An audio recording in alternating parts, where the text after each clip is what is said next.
In today's episode of the Neil Wilkins Podcast, we are going to explore the topic of consistency and actually the power that you can get if you are consistent. I'm joined by Kevin Palmieri, who is the CFO, founder, and co host of a podcast called Next Level University, which is a global top 100 self improvement podcast. They don't come much better than this. It has over 1,450 episodes and has reached close to 1 million people in more than 150 countries. So if anybody knows something about consistency, then it is Kevin. Welcome to the show, Kevin. Neil, thank you so much for the wonderful introduction. Thank you for having me. We had a little discussion behind the scenes, and like I said, 2 peas in a pod today. I think so. And this is going to be really interesting because I'm on a journey here with podcasting. Before we kind of get into the consistency bit, I just want to pick your brains and find out, how can you get, and I'm sure everybody's thinking, how can you get to 1,450 episodes? I mean, it is relentless, isn't it? It is. We are set up in a different way where besides my own health and well-being, the well-being and health of my family, the podcast is number 3. It is a priority, and I cancel other things for it. It really takes a spot in my calendar every week, and it's not allowed to get rescheduled. So it's been a very, very important priority to us from the very beginning, but it's all based on the ultimate goals that we have long-term. And we're also very blessed to have a very good level of clarity. I didn't realize how much clarity was a superpower until I started talking to other individuals who weren't as privileged to have the level of clarity we have. So that's another big reason as to why we don't miss. Yeah, that clarity, did that come from within, or is that something that you kind of learned was kind of the key to the success of this, or was it kind of innate in you? Is it part of your DNA? Maybe to some degree. I come from a fitness background, and anybody in fitness understands that consistency is it. And if you really want to make or facilitate changes physically, you have to show up in and out to do it. So yeah, that's a big piece of it. But my business partner also is someone who has a very deep understanding of math. I didn't like math.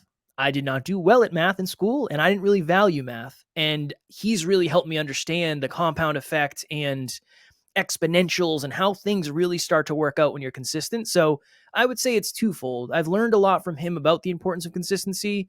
He helps me stay accountable and consistent. I help him as well. And then we're both fitness people. So we understand if you don't put anything in, you don't get anything out. And unfortunately, for the vast majority of time, even when you put in 100%, you only get 10% back.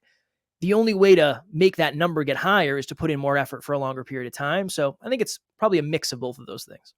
We've all heard, and I guess, back in the day, some of us might have even fallen into the trap of the gym membership that you pay in January every year, and you think, yeah, this is my year. And then by come sort of February time, maybe if you really push it early March, you're kind of not going. And it's kind of that fall off effect, I think, just affects so many people, doesn't it? And when there's kind of, the world that we're in at the moment, which is very much based in chaos, I guess, isn't it, for a lot of people, being consistent and kind of getting that sort of discipline that you talk about there. I mean, the fitness side of things and sports in general, I guess, you cannot be successful. You cannot enjoy it to the level that you could aspire to unless you have that consistency. But most people, I guess, at the moment really are on the back foot. Are you seeing this? Feels like everybody's kind of in defense at the moment. Nobody's really kind of pushing forward, are they? Well, few examples of it. Yeah, we've seen that. And another interesting thing is, as of the time of this recording in the US, it's going from summer to fall.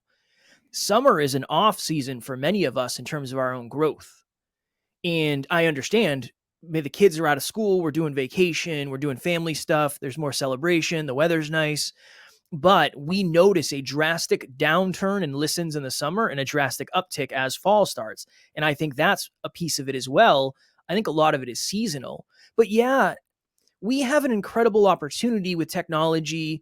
The barrier to entry for improvement is the lowest it's ever been.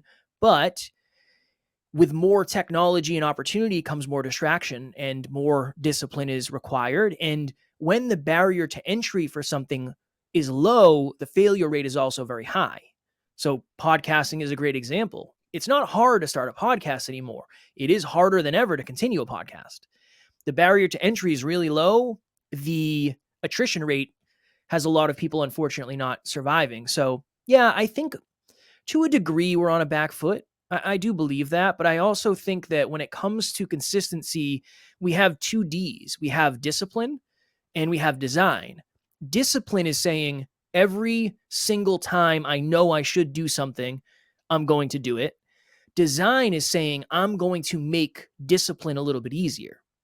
So for us, every Monday, you cannot book me on my calendar. You can't book me on a show. I'm not interested in doing coaching calls. That's when we record.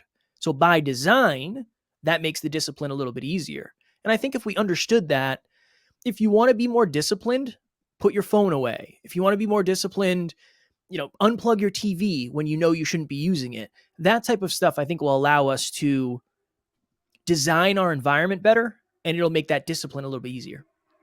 I think I would like to get into this. I mean, I had an idea before we started the conversation of the kind of direction I wanted to go in this, but we're going off in a direction I find it irresistible. I can't not go here now. So one of the things there that you talk about, this idea of kind of the design of, I guess, life. I mean, it doesn't necessarily have to be even professional, does it? It could be personal. It's that blend of personal and professional. Do you think that if people are either innately and naturally planful, being consistent is easier? So if you're not a sort of highly spontaneous person, but you like the itinerary, you like to know what the plan is, you want to look at your calendar for the upcoming week, you'd rather that it wasn't completely spontaneous, that actually being consistent is easier. Do you find that is almost a natural way? Because there's some interesting kind of spin-offs from that, if that's true. Do you find that? I would say so, because I believe one of the barriers stopping many of us for being consistent, I had this in the beginning, is I felt constricted by the regimen. So now I know I have the same habits every single day. I track the same habits every day, Monday through Sunday. It's all the same. There's less question about what should I be doing.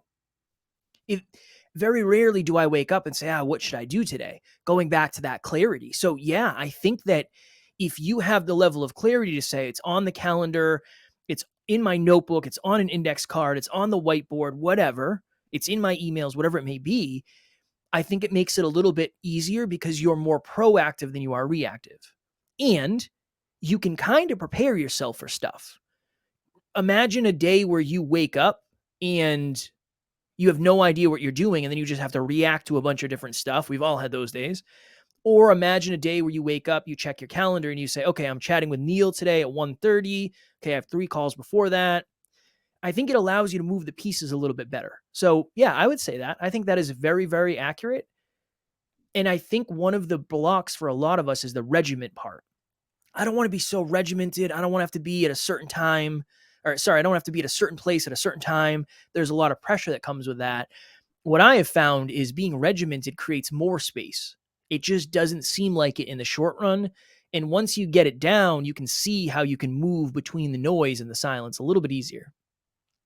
I can remember actually the way you described that. Actually, I remember back many, many years ago. I mean, really many years ago, going on a training day with a guy who came into a business I was working for at the time. And it was all about time management. And I guess this is kind of partly what we're talking about here. And he had this system. I can't even remember what it was called now. It's so long ago. But the system was literally you would block from the minute you woke in the morning, you'd block your whole day to the moment you were going to go to sleep at night in 20-minute blocks. And we had these little folders and you had to literally write down what you were going to do. So if you had to walk the dog, if you had to sit down and have some food, if you had to do this. And I can remember the feeling in the room was no way. Yeah. There is just no way I'm going to do this. I'm going to feel like I'm just in these shackles and it's going to be really constricting. But for me, as a really planful person, I love itinerary. I love, love being planful, love to know what my schedule is.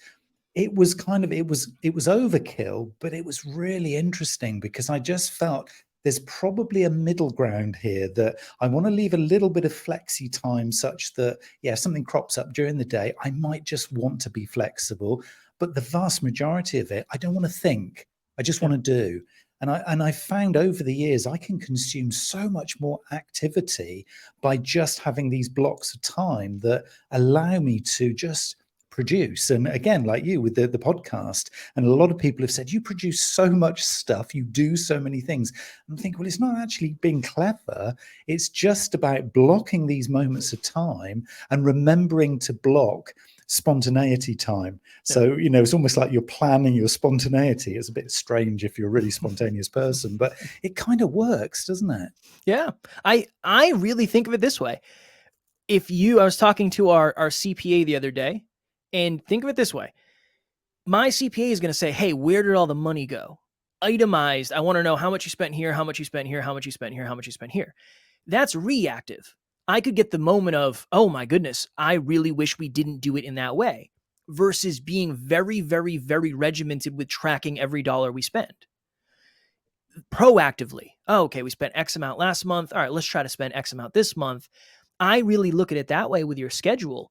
We're all very busy and there's a lot going on for all of us. But if you know, to your point, Neil, that for an hour today, I'm going to do this. Okay, my next hour looks like this. The hour after that looks like this. Maybe one of those hours is walking the dog or going to the gym. I go to the gym every morning. That's blocked off. That's in there. So I do believe design is one of the most underutilized things. We're really good at designing homes, and we're really good at designing fun, unique experiences and birthday parties and maybe family reunions. But when it comes to our days, unfortunately, they often get away from us. And I think design is a big reason why. This is really resonating with me. I'm feeling it as well as thinking it. And I think it comes back to me that it's about not overthinking this stuff, isn't it? That there's a lovely simplicity with the way you're describing this. It's not complicated, but it is discipline, and it is about sitting with yourself and reflecting what's important to me. I mean, I just love the way that you described your podcast as being, it's the number 3 priority, and it's there, it's on the list. It is super, super critical that you devote attention, time, and energy to it. But it knows its place. And I guess another kind of example is, there are some hugely successful people on this planet who typically wear the same clothes every day, because when they go to the wardrobe in the morning, it's just, I don't want to be making a choice here, because that takes time and focus and energy. So I'll just pick the black t-shirt or the polo neck what was it, the turtleneck sweater that Steve Jobs used to wear. And there was no thinking about it. And I think Zuckerberg does the same, doesn't he? It's the same kind of habit, isn't it, that you then sort of go into, and then it just becomes natural. It's just something that takes no time at all, and it's not a distraction. Do you think with consistency, it is about kind of eliminating distractions that don't serve us? Is that kind of part of the equation? I would say so, yeah. The other one of the either under focused on, maybe underappreciated thing about consistency is you get way better at something way faster because you just have more reps. You just have a longer time spent in the arena.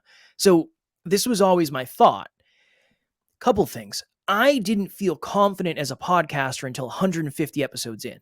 So I by no way was a gifted speaker or a really good communicator, and none of that. A great host, none of those things. I just kept going long after I said, wow, this really sucks. I don't know if I'm ever going to be good at this. So I just tried to keep going because I really wanted to do it. But the beauty of consistency is you might learn something on level 1 that you use. You don't use it on level 2. You don't use it on level 3. You might not use it until level 25. But if you're not consistent over the long period of time, you never get to level 25. And then 5 years down the line, you say, yeah, I used to be a podcaster. Or yeah, I used to be a business owner. Yeah, I used to go to the gym. When you left so many lessons on the table that you didn't even know you were going to use. I'm using things today that I probably learned 3 years ago. It never landed until now. So I think that's another really big piece of it is when you're consistent, you get all sorts of different abilities. You get different opportunities. You get different awareness. And then that different awareness helps you be more consistent.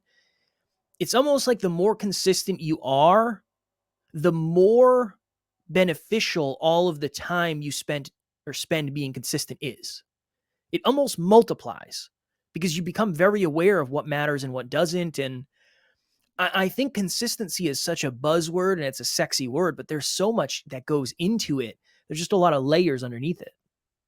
It feels that there's a level of, kind of self-awareness, mindfulness, whatever word you want. And again, there's some more buzzwords there, but these things are relevant, I think, and real for a lot of us right now. Is that moment of, I just need to be present. I just need to kind of be in the moment, because I know in an hour's time I've got another moment scheduled and it's going to look very different to this one. So I just got to enjoy this moment now, much as I'm enjoying, having this conversation with you. And it's kind of like the rest of the world, it just doesn't matter in the moment, because we're here, we're locked in, we're doing this thing. And I think that is, again, part of it, isn't it? Is that kind of sort of building of, kind of reflection in those moments, because without that, you don't necessarily then spot, as you say, those learnings that you're going to see at every step in the journey. And then you're missing it, aren't you? And it's a shame. Yeah. Well, consistency happens by design. I'm terrified of planes. I don't understand it. I don't understand how something that heavy and built from metal can fly through the sky. It doesn't make any sense to me. I understand the physics, yes, but I don't know. Something's weird about that. Why are planes one of the safest forms of travel? They rely so heavily on the systems. They rely so heavily on the design of every time before we take off, we do this and we check this and we check this and we check this and we check this. It has such a good design where the discipline doesn't have to be as high because there's such a good design. I don't think that people are undisciplined. I think that discipline is harder now ever because there are so many distractions. And if you don't know that you're actually setting yourself up for a lack of consistency with your design, it almost becomes this cycle that's really, really hard to break, because I think our natural tendency is to say, I don't know, I'm not disciplined enough. I just can't do it. When the alarm goes off, I don't want to get up. I don't want to do it. Okay. What would happen if you put your cell phone in the living room? That is a design. You're going to have to get up to turn it off. Then we rely more on the discipline of not going back to bed than the discipline of getting up in the first place. That has been very helpful for me in the past, where when I was struggling, I don't have it with me, but my wife got me a watch that vibrates as an alarm clock because I get up at 5 and I don't want to wake her up. When I was struggling to get up on time, I would take my phone, I would put it in the office, and then I would set it for 15 minutes later. If I go back to sleep, my phone is going to be going off and it's going to wake my wife up, and that's going to defeat the whole purpose of what I'm doing in the first place. So sometimes we can create a design that forces more necessity so we don't have to be as disciplined in the first place. But a lot of it, to your point, it's self-awareness. Where am I struggling? What motivates me? What's important to me? What is going with the current? What is going against the current? A lot of it starts with having deep conversations with yourself. I'm curious now, the way that you're kind of describing the motivation behind, people who are consistent. So, you're super consistent. You're right at one end of the spectrum here in a really, really positive way. Great outcomes. It's all working. Do you feel that the fuel or the energy for this kind of consistency comes from getting away from a struggle, if we could call it that, or it comes from something shiny and golden and rewards and success on the other end of the spectrum? Or is it both? Kind of, where would you say most people, and you speak to literally thousands of people, so overall, where would you say most people's driver comes from? Is it getting away from something, or is it being drawn towards something? Most people, I think it's lack of loss. Most people are willing to do more to not lose something than to gain something, is what I've seen. I don't know if it's investment bias or whatever it may be. I would say for us, it's a little bit different, where it's our goals that force us to do what we're doing. If we decided tomorrow, you know what, we just want to have a quote unquote successful podcast and a successful business, we could stop grinding the way we're grinding, but the goals dictate the outcome. The goals dictate the type of person you must be. For us, that's the big driver. Again, very privileged to have the opportunity to work from my pajamas every day and stay home and be on amazing podcasts and have conversations with amazing humans like you. I'm very blessed and privileged to have that opportunity. For me, I'm not running from the stuff I used to be running from. Things are different now than they were 6 years ago. But it's almost like the more clear I get on what's possible for us, the more necessity there is, because I didn't believe any of this was possible in the beginning. And now that I'm seeing the fruits of what has actually happened, it's like, oh, wow, what would happen if I just believed in it for the next 10 years? That could be weird. So I have seen that many of us are more willing to do something to avoid the loss of something than the gain. I would say we're on probably the other end of that spectrum now. But in the beginning, when I was broke and I couldn't pay my bills, I was running from that. Now I think we're running more towards impact, towards mastery, towards profitability than ever before.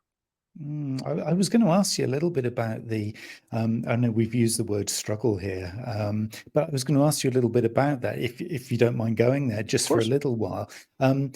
Just because I think it's going to resonate with a lot of people listening to this who, potentially are struggling, either financially or in relationships, or just understanding what the heck's going on in the world right now, because there's a lot of uncertainty and fear, economic and social, lots of unrest in so many different ways. Your kind of backstory, going back to the struggles that you talk about, I mean, clearly the outcome is in a lovely direction, but I'm curious to explore that transition from, I'm guessing, what must have felt really quite challenging, maybe even demotivating at times, back then, to kind of where you are now. Describe that journey. I mean, where were you? What was happening in your life then? And then how did it kind of transition to a more kind of, as you say, goal-orientated position? Well, it's very interesting, my whole story in general, because I don't think there was a lot of hope for me in the beginning. So I was raised, a quick backstory. I was raised by my mom and my grandmother, lower middle class. We didn't have a lot of money.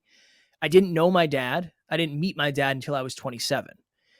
I didn't grow up in a family that pushed college. So in high school, I knew pretty quickly I wasn't going to go to college. It just didn't make any sense to me. I did not like school. I'm not doing another 4 years. Not a chance.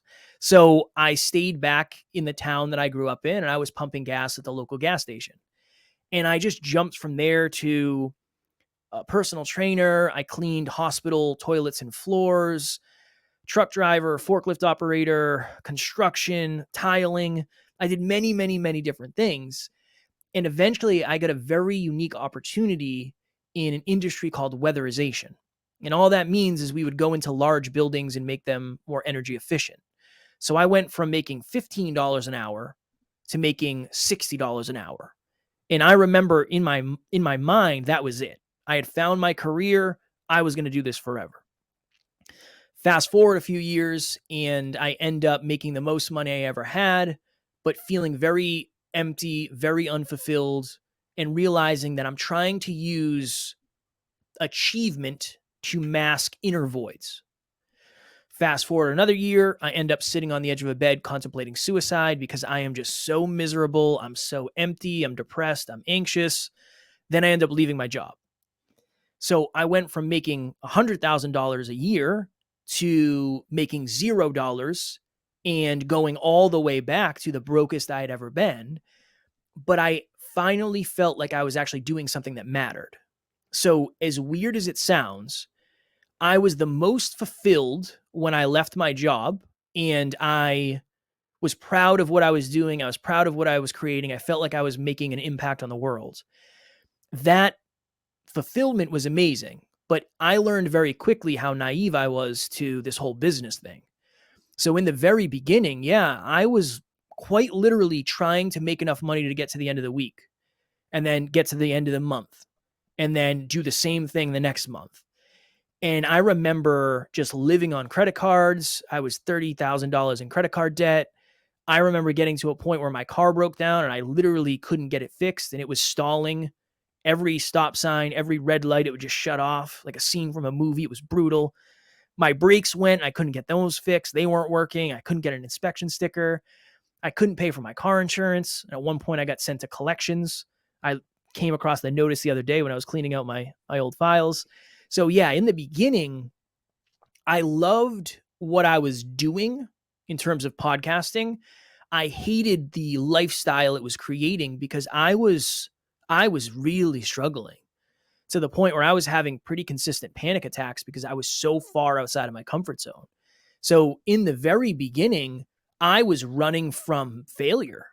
I wasn't running towards success. I was running from failure, and I was trying not to get left behind. I was trying to learn enough to keep going. I was trying to survive. And that really was what was driving me at that point. Starting over was really, really, really hard. And I have empathy for anybody who is doing it and or planning on doing it, because in the beginning, you get very little results and you put in a lot of effort. So that was the beginning for me. That was the first 2.5 years, 3 years were really, really, really challenging. Do you find that the purpose, that kind of that drive that clearly you have, you're a motivated person. I can tell just with the passion and the energy that you talk about this, and it's great. It's really sort of infectious, and I'm sure a lot of people are picking this up, which is lovely. It's really good. Do you find that having gone through that journey, you're beginning with struggle, let's just continue to use that word, but in time you start to kind of realize, there's actually this kind of, I often call it the North Star, this kind of calling direction that you're feeling drawn towards. And then you see that transition between moving away, as you say, from the negative and towards the positive. Do you find that within that journey, that is where the kind of higher purpose that maybe you and maybe others would have on their journey becomes clearer? Or is it something that was always there, you just had to untap it? I'm just really curious as to where you feel that purpose lies, and how does somebody find that really within their own journey? Yeah, I think I'm blessed because I do think I've had that since the beginning, because I wouldn't have kept going if it wasn't about the purpose. I wouldn't have left my job. I wouldn't have done most of the things I did if it wasn't about impacting people. I never started this for the money. I just realized pretty quickly, well, I need to be able to pay my bills. That was it. It was just kind of one of those things. I think that, so this is what I have found, and it makes sense to me now. I hope whether you're watching or listening, it'll make sense to you. I believe most of us have more of an understanding than we give ourselves credit for our purpose. Most of us want one of two things. We want to help someone avoid something that was really challenging for us that we figured out. So we kind of want to be the person that we needed. That's one. Or you want to improve something in some unique way. So maybe your purpose is to clean up the environment, so you recycle more, right? You want to better the planet, so you recycle more. Maybe that's part of your purpose. Or maybe you're a coach who helps people who are going through divorce, because when you were going through divorce, you felt like nobody was there for you and you kind of figured it out by yourself. What I think now more than ever is the vehicle is the thing that's the hardest to find. I've always loved helping people. Always. I've always loved helping people. When I was a captain of my baseball team, we used to do these training camps with the younger kids. Loved it. I remember I was relationship coaching when I was in my early 20s, even though I didn't study anything about relationships, but I felt like I understood it. Personal trainer. I was helping people build habits long before I knew how to build habits myself. I've always wanted to help people. Once I started the podcast, I saw the vehicle. It became realistic. I can add value to this type of person in this unique way. And that really closed the loop for me of, oh, this is what I'm going to do. So that's really what I've seen, Neil. A lot of people say, well, I know what I want to do. It's just not realistic. I don't think that's a purpose thing. I think that's a vehicle thing, because it doesn't really seem realistic to be a podcaster like I am. Some days, if I said that to myself 7 years ago, I'm going to be a full-time podcaster, I don't know if I would have believed it. But as you do it long enough, the purpose connects with the vehicle and the vehicle starts to materialize. I would argue that that's where a lot of us get stuck. Say you want to, I have someone in mind right now that's a photographer, loves taking pictures, has taken many pictures for me. They have their purpose. They probably want to take somebody's happiest day and turn it into a memory that can last forever. That's their purpose. The vehicle is, well, how the hell am I going to make money as a photographer? I got to build up my portfolio. I think that's a bigger thing than we give credit to, honestly. That differentiation between vehicle and and purpose, I think, is really profound. I just have to say thank you on behalf of everyone listening here, because there's a real clarity there about the difference between, your calling, the ultimate reason why you are on this planet as a human being, and actually what you do and the activities that you do day by day. And you could have a purpose that transitions throughout your life through multiple vehicles. I mean, it's like actually having a physical automobile, isn't it, really? Where you're not going to be driving necessarily the same automobile for the rest of your life.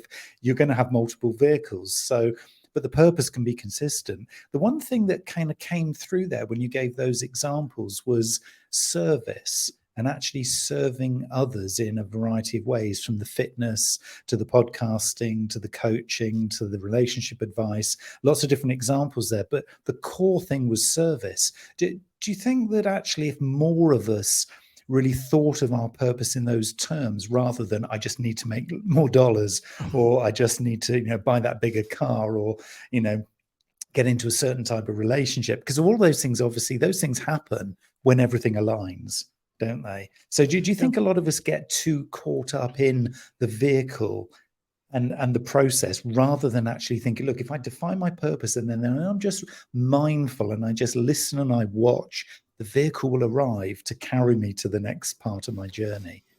It's a great question. I don't know, because I feel like I got lucky when I found the vehicle.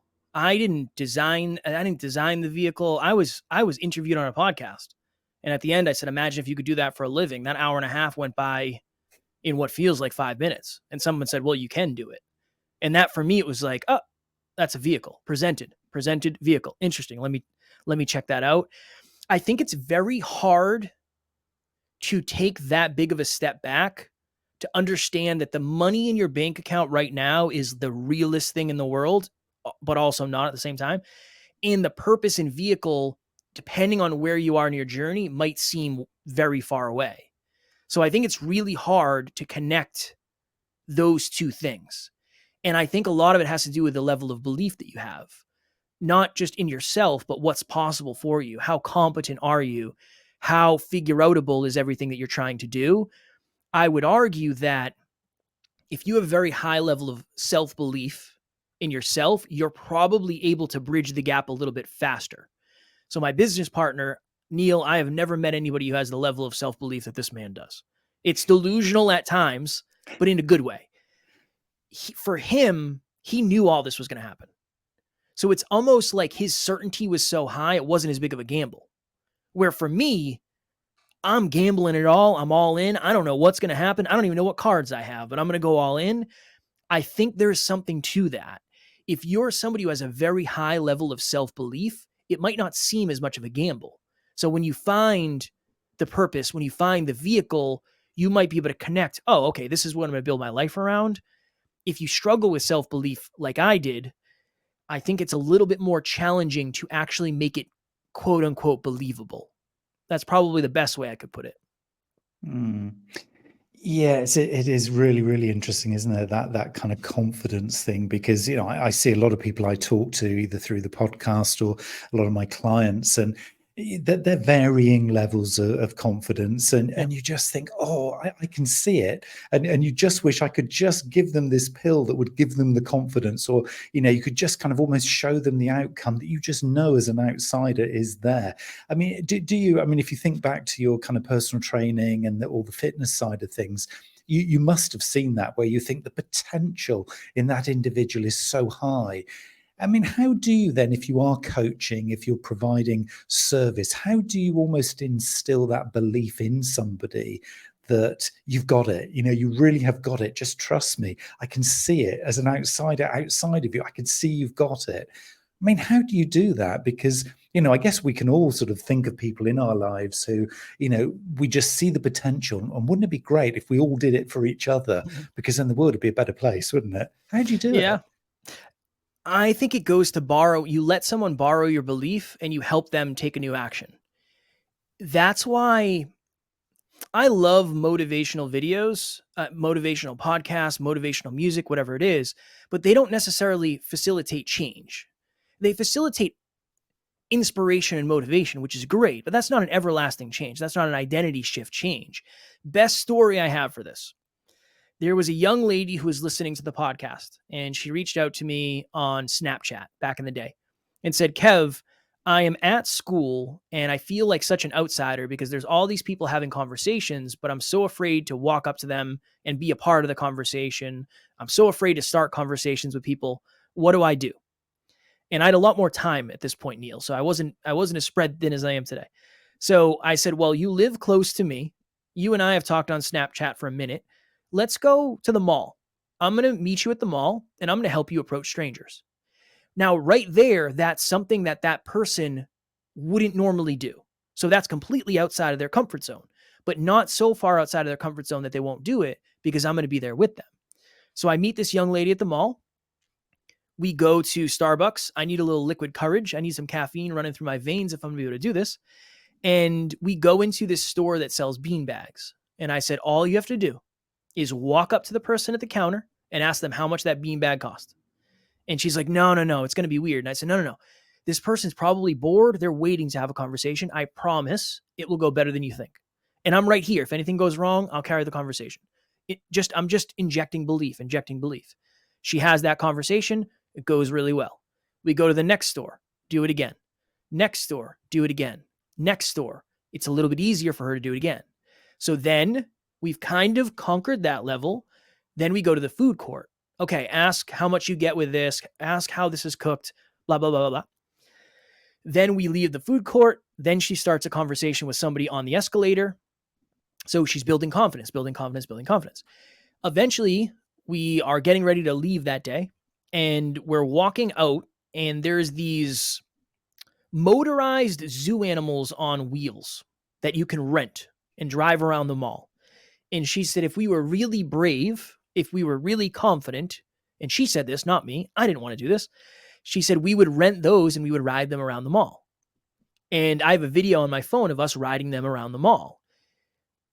That day, all I did was say, let's go do something that you probably would never do by yourself because you've convinced yourself you're not capable of doing it.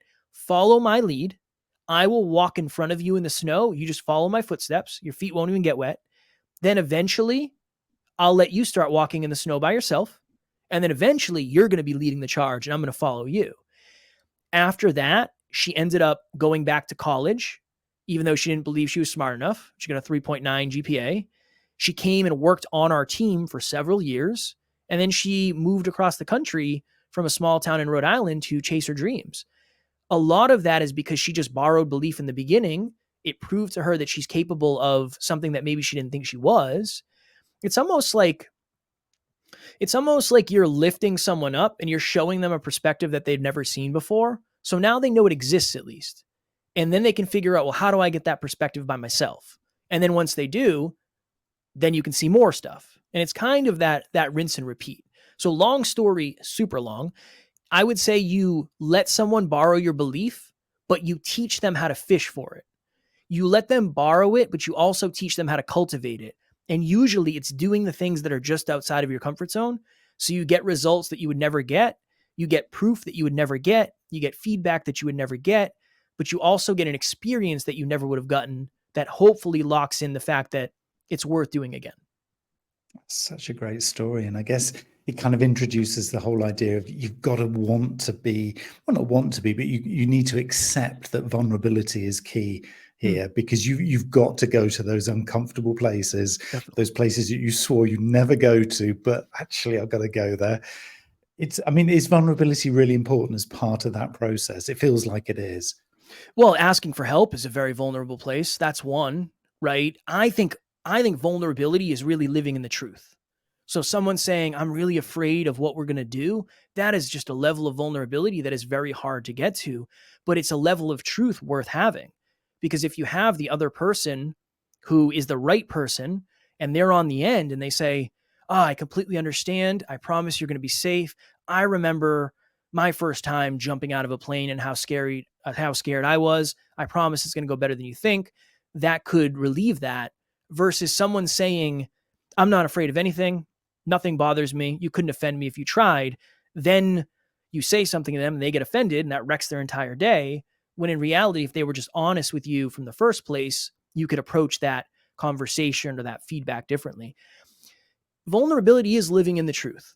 And I think that's one of the reasons it's so challenging. And it's necessary for change. It's necessary for transformation. It's necessary for growth, because if you do not admit to yourself vulnerably that you don't enjoy where you are, or you haven't made the amount of progress you want to make, or you're not super excited about your future, it's going to be very hard to admit that to somebody else. So vulnerability starts at home, and it is very, very challenging, but also a pillar to growth, evolution, and transformation. Yeah, for sure. And this combination of all of these things, I guess, is the ultimate key to this consistency that we began with. And I think, without each of these little ingredients in this recipe, it's going to be hard to kind of see that consistency play out. So yeah, I get it. I understand. I'm sure there's a lot of people listening to this who are thinking, this is great, Kevin, but I actually need your help. I actually need you to be able to support me. I need to be listening to your podcast. Do you do any kind of courses? You've got a book, kind of just teach me this stuff. What would you have to offer to people? Yeah, I don't know, we're weird with this. I always say, listen to the podcast, because if you're tight on money, if you're tight on time, whatever it may be, maybe you're new to self-improvement, just search Next Level University. We're on YouTube. We're on all the platforms, so we'll come up. And then we have a ton of free stuff. We have a ton of paid stuff too. But our entire business is built on, no matter what your self-improvement set point is or your financial set point is, there's somewhere for you. That's really our goal. So we do free meetups every month on Zoom. We have free courses. We have group coaching, one-on-one coaching. But I think the best place to start is the podcast, because we do an episode every day. So you'll either like it or you'll get sick of us very quickly. And I think that's probably the best place to start. And that's just the greatest filter, because then you've got people who resonate and really get it, and they are on the journey. That's so exciting. It's great. And I guess there's no way you could have done 1,400 episodes unless you're like 100 years old, unless you're doing it every day. So, again, there's consistency, people. Kevin doesn't just talk the story. He's actually living and breathing this. So this has been just such a great conversation. I've been looking forward to this one. We booked this in quite some time back, and I just was thinking there's going to be something special in here. So I've really enjoyed it. I really appreciate your time, Kevin. It's been so Likewise, good. Neil. Likewise. I appreciate you. I appreciate the work you're doing. I appreciate the questions, the research. You're a wonderful host, and the listeners are very blessed to have someone like you at the helm. Oh, you're too kind. No, you really are. But it's been great. Thanks again. Of course.